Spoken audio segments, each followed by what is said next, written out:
हमें रोज सुबह उठकर 2.5 से 3 घंटे का सुमिरन, ध्यान और भजन का अभ्यास करना चाहिए, लेकिन हम नहीं कर पाते। तो भाई इसके लिए हमें क्या करना है? कैसे अपनी भक्ति 2.5 से 3 घंटे की जाए? कैसे अंतर में उतर के गुरु के स्वरूप को समझा जाए? कैसे नाम की शक्ति जो है वो प्राप्त की जाए? तो आज का सत्संग इसी बात पर आधारित है। देखो, कहा जाता है जब तक अंतर में नहीं उतरोगे तब तक कुछ काम नहीं बनेगा।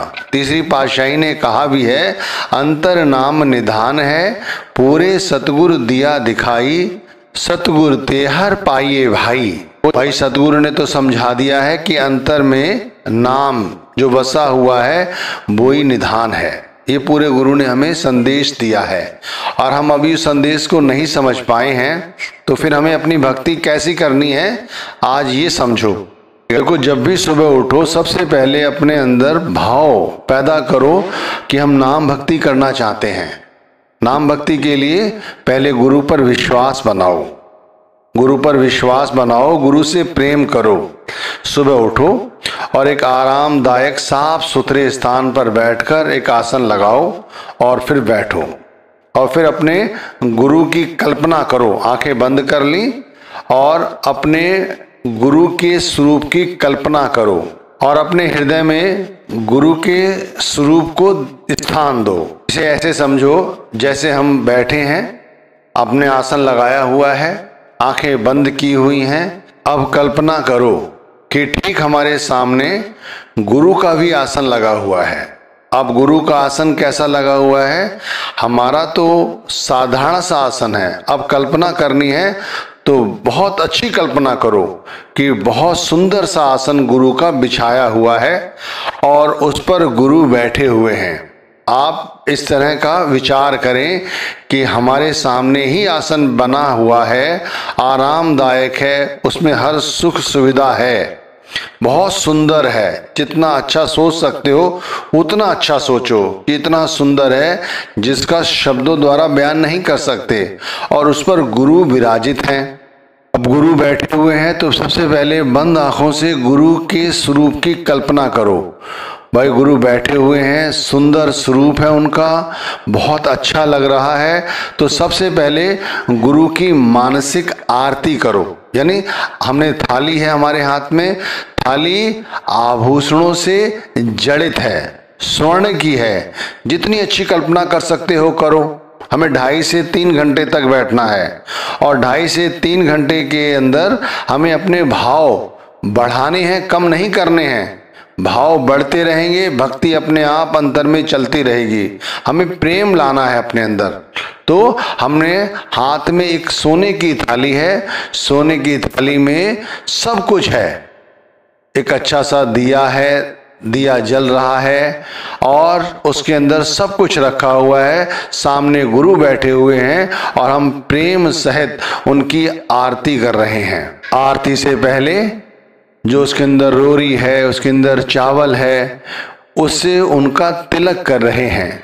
उसके बाद उनकी आरती कर रहे हैं। आरत थाली लीन सजाई, प्रेम सहित रस भर भर गाई। स्वामी जी महाराज ने ये कहा है, आरत थाली लीन सजाई, प्रेम सहित रस भर भर गाई। जो गुरु की आरती आपको याद है तो याद है, वो याद करो, मन ही मन उसकी कल्पना करो, उसे मन ही मन गुनगुनाओ। अगर उसे नहीं गुनगुनाना चाहते हो तो गुरु का नाम जपो। गुरु का नाम जपते हुए उनकी आरती करो। गुरु के स्वरूप का ध्यान सामने है, गुरु के स्वरूप का ध्यान करते हुए उनकी आरती करो, प्रेम सहित आरती करो और मन ही मन कल्पना करो कि देखो कितने सुंदर लग रहे हैं। माथे पर चंदन लगाया हुआ है हमने, माथे पर रोरी लगाई हुई है और धूप दीप से उनकी आरती कर रहे हैं। गले में फूलों की माला अर्पित की हुई है। भाई जो कुछ है वो अंदर है, बाहर कुछ नहीं। इसलिए अंदर पूजा करनी है। घर अंदर सब बत है, बाहर कछ नाही, गुर प्रसादी पाइए, अंतर कपट खुलाही। अंदर जाकर गुरु भक्ति करनी है तो पहले प्रेम बढ़ाओ, तभी तो भक्ति बढ़ेगी। और गुरु के साथ प्रेम बढ़ाने का इससे बढ़िया और कोई तरीका नहीं है। ये मानसिक भक्ति है तो गुरु की साकार भक्ति। जैसे हम कहीं बाहर जाकर हम पूजा करते हैं तो क्या करते हैं, वहां जाकर भी हम अपनी थाली ले जाते हैं, उसमें रोरी रखते हैं, चंदन रखते हैं, चावल रखते हैं, फिर उनका तिलक करते हैं, गले में पुष्प माला डालते हैं, फिर उससे हम आरती करते हैं, यही करते हैं ना। तो उसके बाद हमें ऐसा लगता है कि हमने अपने इष्ट को मनाया है, ये बाहरी पूजा हुई। इसी तरह हम अपने गुरु को, अपने इष्ट को अंदर मना रहे हैं। यहाँ पर कोई थाली नहीं है, ना ही कोई हार है, ना दीपक है। भाई बस मानसिक भक्ति कर रहे हैं। बैठे हैं सुबह अच्छे से आसन पर, कर रहे हैं कि हमारे गुरु भी हमारे सामने बैठे हुए हैं, सुंदर से आसन पर बैठे हुए हैं, बहुत अच्छा वातावरण है, बहुत प्रकाश है कमरे में। ऐसी कल्पना कर रहे हैं बहुत ही प्रकाश है कमरे में, और उस प्रकाश से भी अधिक प्रकाश गुरु के स्वरूप में है, गुरु के रूप में है, जिन्हें हम देख रहे हैं। गुरु हमें देख रहे हैं, हम गुरु को देख रहे हैं। हमने गुरु के माथे पर रोरी तिलक लगाया हुआ है और इसी तरह अपनी भक्ति बढ़ा रहे हैं, नाम जप रहे हैं। उनके पवित्र नाम को बार बार मन में दोहराना, उनके स्वरूप का ध्यान करना और उनके स्वरूप के साथ ही अपने चित्त को जोड़ के रखना। भाई ये बहुत बड़ी भक्ति है। तो ऐसी भक्ति करने से एक तो हमें गुरु की उपस्थिति का आभास रहता है, जैसे गुरु हमारे साथ ही हैं। अब ऐसा आभास यदि हम सुबह सुबह करें और ये अभ्यास यदि हमारा बन जाए तो फिर हमें सारा दिन ऐसा ही महसूस होता है कि गुरु हमारे अंग संग ही हैं। तो इसे फिर ऐसे समझो जैसे ये शरीर जो है, कहते हैं ये हरि मंदिर है, ये मंदिर ही है, ये समझो। सुबह जब सुबह भजन बंदगी करने बैठो तो समझो ये हरि मंदिर ही है, और इस हरि मंदिर में हमने वेदी लगाई हुई है और उस वेदी पर अपने गुरु को बिठाया हुआ है, और उस वेदी पर गुरु जो बैठे हैं हम उनका ध्यान करते हुए उनकी भक्ति कर रहे हैं। कैसे, जैसे भी पहले बताया आपको, वैसे जैसे जैसे अभ्यास बढ़ता जाएगा वैसे वैसे फिर आत्मचिंतन भी बढ़ता जाएगा। फिर क्या होगा, हमने ये मानसिक आरती कितनी देर की, 5 मिनट, 7 मिनट, ज्यादा से ज्यादा 10 मिनट तक। उसके बाद हम आंखें बंद की हुई हैं और गुरु के स्वरूप का ध्यान है, गुरु सामने ही बैठे हुए हैं और हम नाम जप रहे हैं, उन्हें देख रहे हैं, वो हमें देख रहे हैं। नाम जपते हुए हम आधा घंटा, 1 घंटा, 2 घंटा, 2.5 घंटा कब बीत जाता है पता नहीं चलेगा आपको। आप सिर्फ ये अभ्यास बनाएं कि गुरु हमारे सामने बैठे हुए हैं। ऐसा अभ्यास होने पर हमारे भाव हमेशा निरंतर बने रहते हैं। जैसे ही निरंतर बने रहते हैं वैसे हमारी भक्ति सुचारू रूप से चलती रहती है। अब ये रहस्यमयी जो भक्ति हम कर रहे हैं, जो अंतर्मुख ध्यान साधना कर रहे हैं, उसमें हमने जो गुरु की आरती की है उसमें ज्योति जल रही है। इसी तरह फिर धीरे धीरे ये अनुभव करो कि ये जो ज्योति का प्रकाश है वो गुरु के रूप में परिवर्तित होता जाता है और अंतर में गुरु का जो रूप है वो प्रकाशमय होता चला जाता है।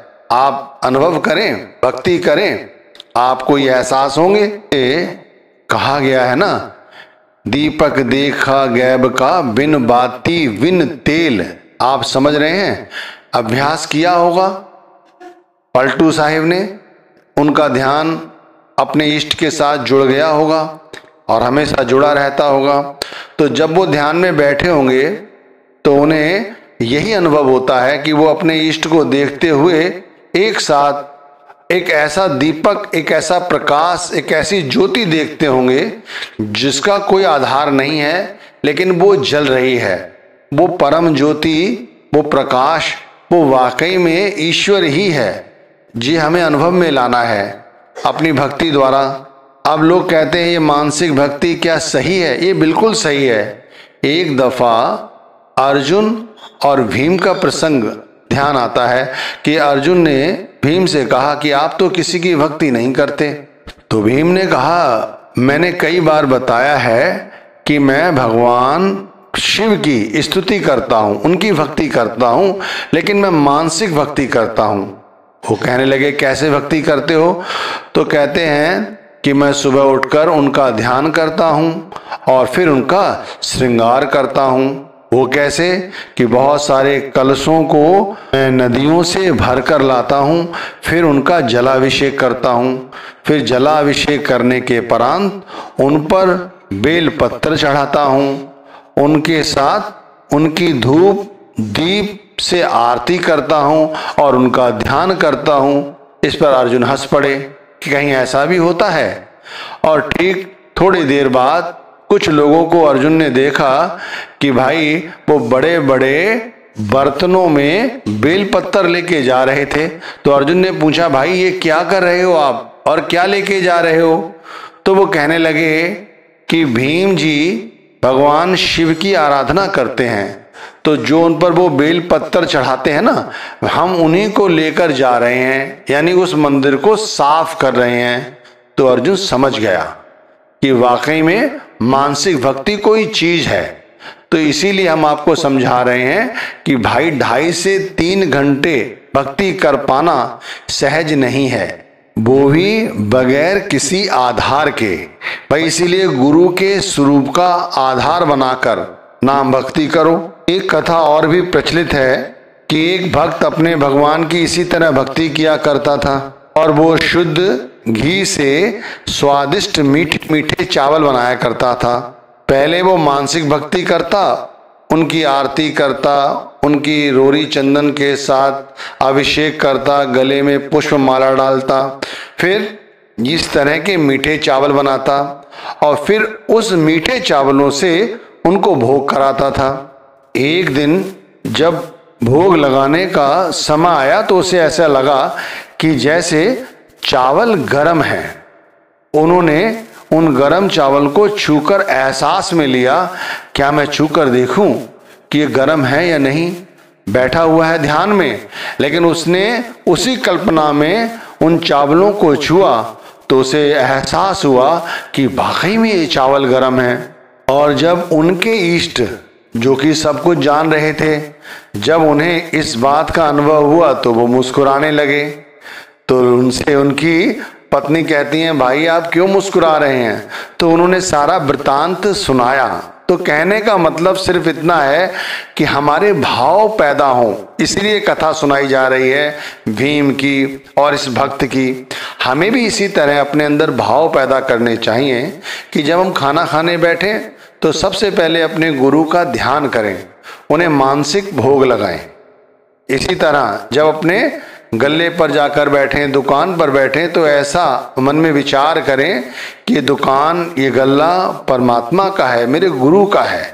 इसी तरह ये जो उनकी नौकरी है वहां भी ये सोचे कि उन्हीं की नौकरी कर रहा हूं।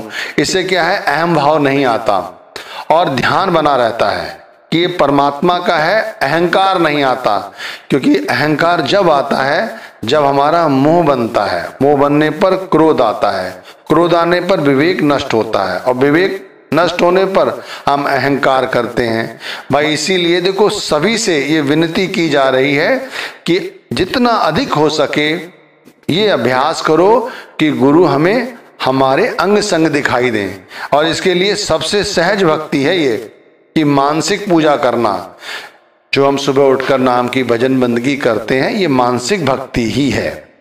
इस तरह मानसिक भक्ति करने से गुरु का जो रूप है वो प्रकाश में परिवर्तित हो जाता है। और जब ध्यान में प्रकाश आ जाता है, फिर हम जब भजन करने बैठते हैं तब हमें वही प्रकाश दिखाई देता है।